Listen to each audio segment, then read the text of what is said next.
Great game Pakistan में खुशामदीद। नाजरीन, अगर इंसानियत की पूरी तारीख को ये कहा जाए कि ये जंगों की ही तारीख है तो इसमें कुछ गलत ना होगा। दुनिया में जितनी भी रियासतें बनी ये तलवार ही के जोर पर बनी, तलवार ही के जोर पर फली फूली और इनका इख्तिताम भी तलवार ही की वजह से हुआ।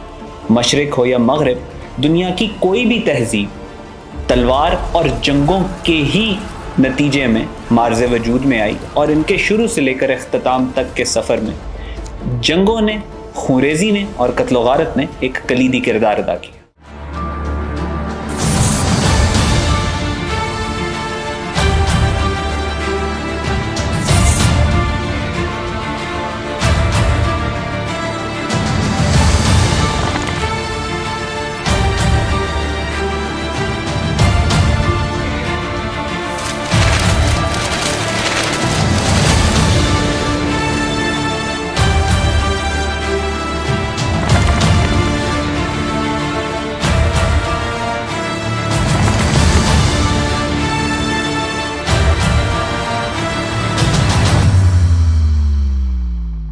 सिकंदर आज़म हो, रोमन एम्पायर हो, पर्शियन एम्पायर हो, चंगेज़ खान हो, सल्तनत उस्मानिया हो, ताज बरतानिया हो, सोवियत यूनियन हो या फिर नाज़ी जर्मनी, ये तमाम रियासतें बहुत बड़े बड़े खित्ता ज़मीन पर अपनी हुकूमतें कायम किए हुए थी। ये तमाम रियासतें जंगों ही के नतीजे में मार्ज़े वजूद में आईं और इनका इख्तिताम भी तलवार ही के ज़ोर पर हुआ। इसी वजह से अब से कई हज़ार साल कबल अजीम चीनी मुफक्किर सान त्ज़ू ने द आर्ट ऑफ वॉर के नाम पे एक किताब लिखी जो कई हज़ार साल बाद आज भी रियासतें और रियासतें चलाने वालों के लिए एक सनद की हैसियत रखती है।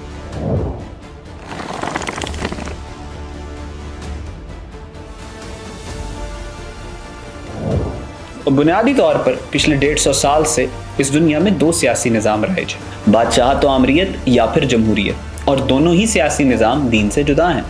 बाबा इकबाल का ये कहना है कि जुदा हो दीन सियासत से तो रह जाती है चंगेज़ी, और ये दोनों सियासी निज़ाम ही चंगेज़ी हैं। इन दोनों सियासी निज़ाम की वजह से दुनिया में आने वाला फसाद, एनार्की, केओस, कत्ल गारत और खूरेज़ी की मिसाल आज से पहले इंसानियत की तारीख में नहीं मिलती।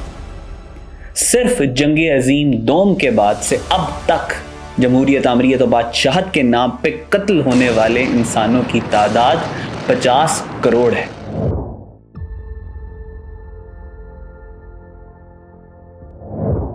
जंग अजीम से पहले का दौर सल्तनतों का दौर कहलाता है। इसको एज ऑफ एम्पायर्स कहते हैं और ये वो दौर था कि जब पूरी दुनिया बड़ी बड़ी रियासतों में तकसीम हुई भी थी।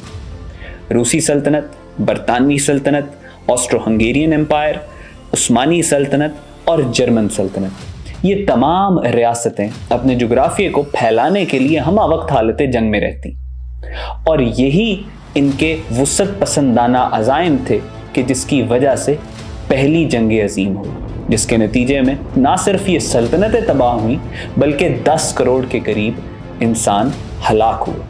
इसके बाद दुनिया एक नए आलमी निज़ाम में दाखिल हुई, जिसके बाद जंग अजीम से पहले के तमाम नक्शे भी तब्दील होकर रह गए। नया आलमी निज़ाम राइज हुआ और नया मुआशी निज़ाम मार्ज़े वजूद में आया। तलवार के ज़ोर पर बनने वाली रियासतें बिलाखिर तलवार ही के ज़ोर पर अपने इख्तिताम को पहुंची।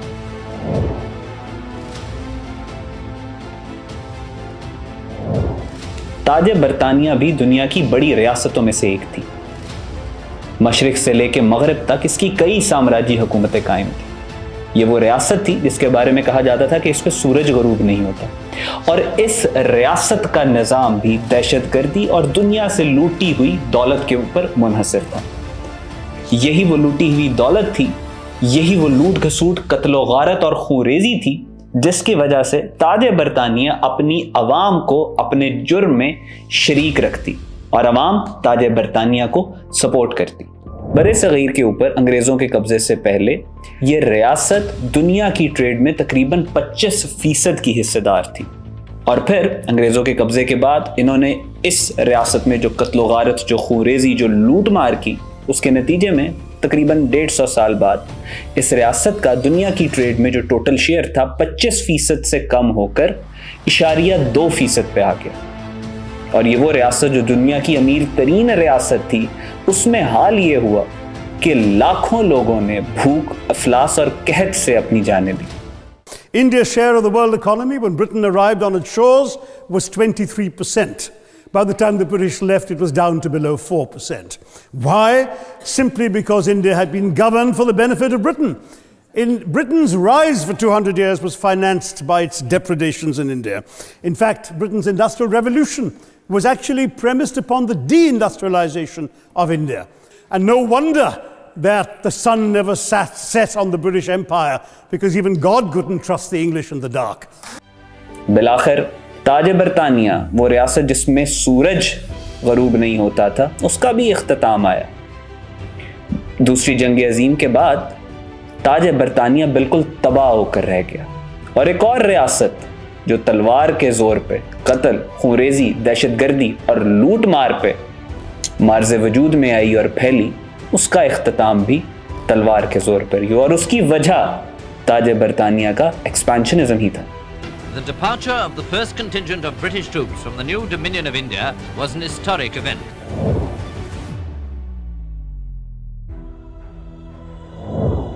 पहली जंग अजीम के बाद जर्मन रियासत को एक इबरतनाक शिकस्त का सामना करना पड़ा। इस शिकस्त के नतीजे में जर्मन अवाम में एक एहसास ज़िल्लत और मायूसी बहुत तेज़ी से फैलने लगा और इस मायूस अवाम ने फिर हिटलर को एक मसीहा समझना शुरू कर दिया, जिसने इनको एहसास दिलाया, ये यकीन दिलाया इस बात पे कि वो जर्मनी को दोबारा से एक अजीम और वसी जोग्राफिया वाला मुल्क बनाएगा। यहाँ पे मेक जर्मनी ग्रेट अगेन के नारे की बुनियाद रखी गई और इस नारे के ऊपर हिटलर ने पूरी जर्मन अवाम को मुत्तहिद किया और इनको दुनिया फतह करने की एक जंग में झोंक दिया। दूसरी जंग अजीम के बाद जहाँ पे जर्मनी की इस एक्सपेंशनिज्म का इख्तिताम हुआ, वहाँ पे इस खतरनाक सोच की वजह से तकरीबन 10 करोड़ के करीब लोग हलाक हुए। जर्मन रियासत जो कि नाज़ी जर्मनी की शक्ल में एक एक्सपेंशनिस्ट और तलवार के जोर पर सामने आई, बिलाखिर दूसरी रियासतों की तरह इसका भी इख्तिताम तलवार के जोर पे हुआ।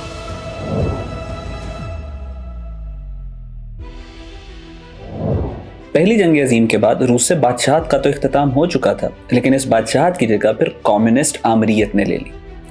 Новый аппарат управления, систем советских организаций. Отныне наступает новая полоса в истории России. И данная третья русская революция должна будет в своем конечном итоге привести к победе социализма। नाज़ी जर्मनी की तरह कम्युनिज्म भी एक फैशिस्ट, एनार्किस्ट और एक्सपेंशनिस्ट नजरिया था जो बहुत सफाकी के साथ इक्तदार में आया और इक्तदार में आते ही इसने पूरी दुनिया में तबाही मचा दी।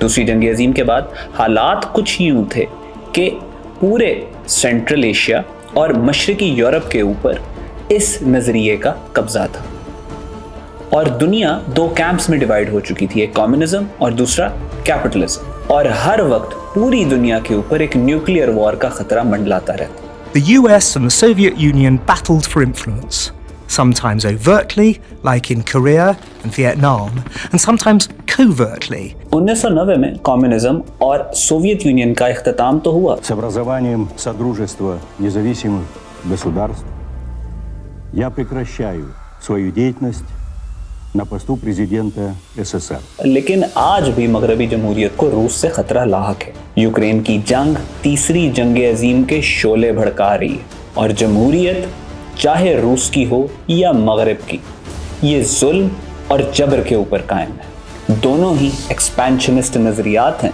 जिनसे आज ना सिर्फ इन खित्तों को बल्कि पूरी दुनिया को खतरा लाहक है।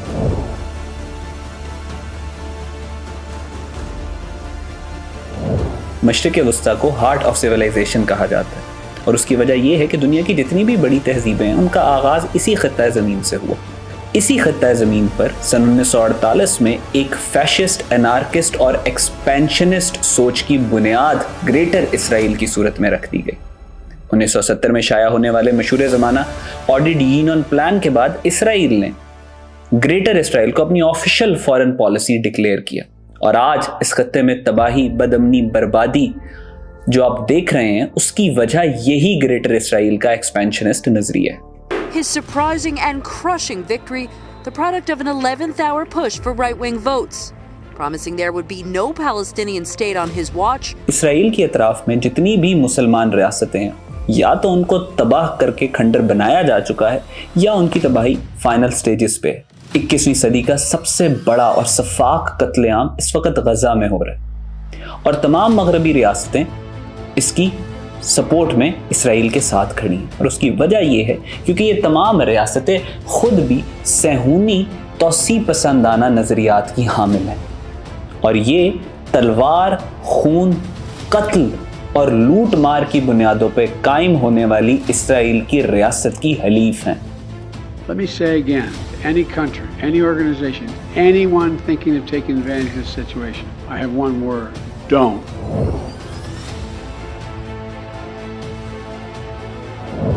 मिडिल ईस्ट के बाद अब हम बात करेंगे फार ईस्ट की, जहां पे दो आलमी ताकतों का तसादुम नागुज़ीर नजर आता है। इस सदी में चाइना एक आलमी ताकत के तौर पर उभर कर सामने आया है, ना सिर्फ मईशत में बल्कि असलहे की दौड़ में भी। और चाइना के अपने जुग्राफिये को वसी करने के अज़ाइम इस वक्त इसके मगरबी दुश्मनों के लिए खतरा बन चुके हैं। ताइवान एक ऐसा महाज है जो किसी भी वक्त एक न्यूक्लियर वॉर की सूरत इख्तियार कर सकता है। 如果美方不踩刹车，继续沿着错误的道路狂飙下去，再多的护栏也挡不住脱轨翻车，陷入对抗冲突。 इसके अलावा चाइना 2021 में इंडिया के तकरीबन स्विट्जरलैंड जितने बड़े रकबे के ऊपर अपना तसल्लुत कायम कर चुका। Fact is that China has occupied 40 to 60 square kilometers of Indian territory. Bharat और चीन दोनों ही न्यूक्लियर ताकतें हैं, दोनों एक दूसरे के इलाकों पे अपना तसल्लुत कायम करना चाहती हैं। लिहाजा भारतीय हिंदुत्व हो या चाइना का कम्युनिज्म, इन दोनों की लड़ाई, इन दोनों की जंग भी नागुज़ीर नजर आती है।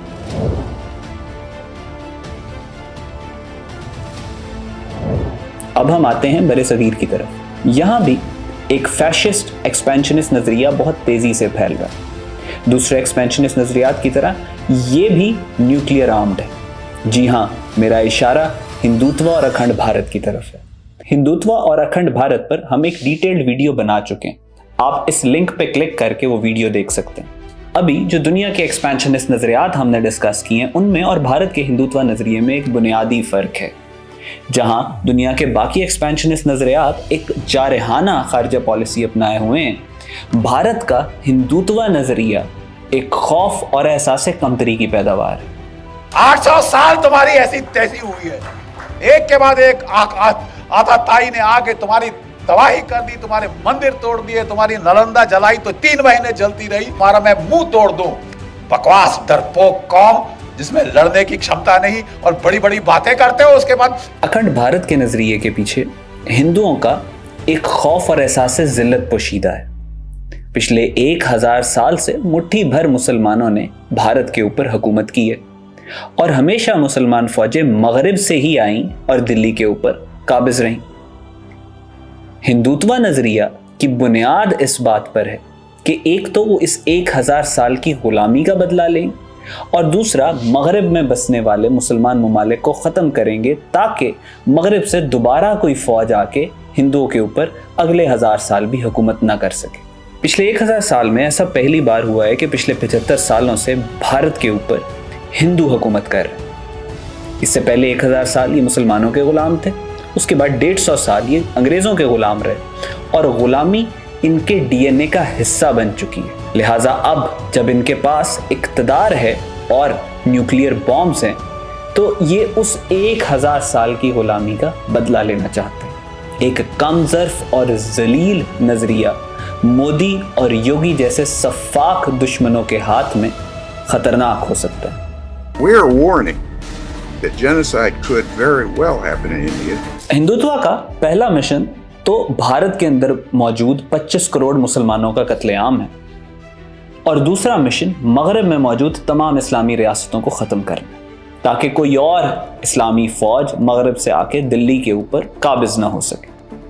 और इसके लिए उन्हें पाकिस्तान को ख़त्म करना है और पाकिस्तान को ख़त्म करने के लिए भारत को एक खूंरेज़ जंग दरकार है।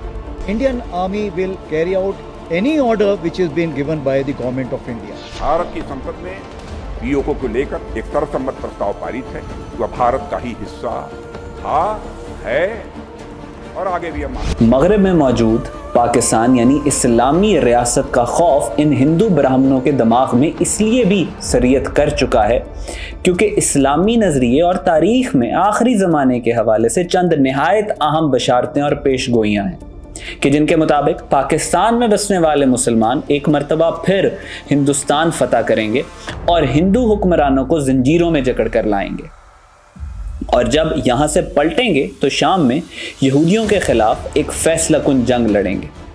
इसलिए भारत के ये हिंदुत्व ब्राह्मण ग़ज़वा-ए हिंद से खौफज़दा हैं। अगली वीडियो में हम हिंदुत्व के जहनों में मौजूद ग़ज़वा-ए हिंद के अकीदे को लेकर जो खौफ है उसको एक्सप्लेन करेंगे और ये जानेंगे कि किस तरीके से यही खौफ आज भारत की दिफाई और खारजा पॉलिसी की बुनियाद है। जो लोग सपना देख रहे हैं ग़ज़वा-ए हिंद का, मैं बहुत स्पष्टता के साथ कह सकता हूं, ये नया भारत है। ये दुनिया के सबसे लोकप्रिय नेता श्री नरेंद्र मोदी जी के नेतृत्व का भारत है। इस नए भारत में विकास सबका, लेकिन तुष्टिकरण किसी का नहीं। जिंदगी की असल उड़ान अभी बाकी है, ग़ज़वा-ए हिंद का इम्तिहान अभी बाकी है। अभी तो नापी है मुट्ठी भर जमीन हमने, अभी तो पूरा हिंदुस्तान बाकी है।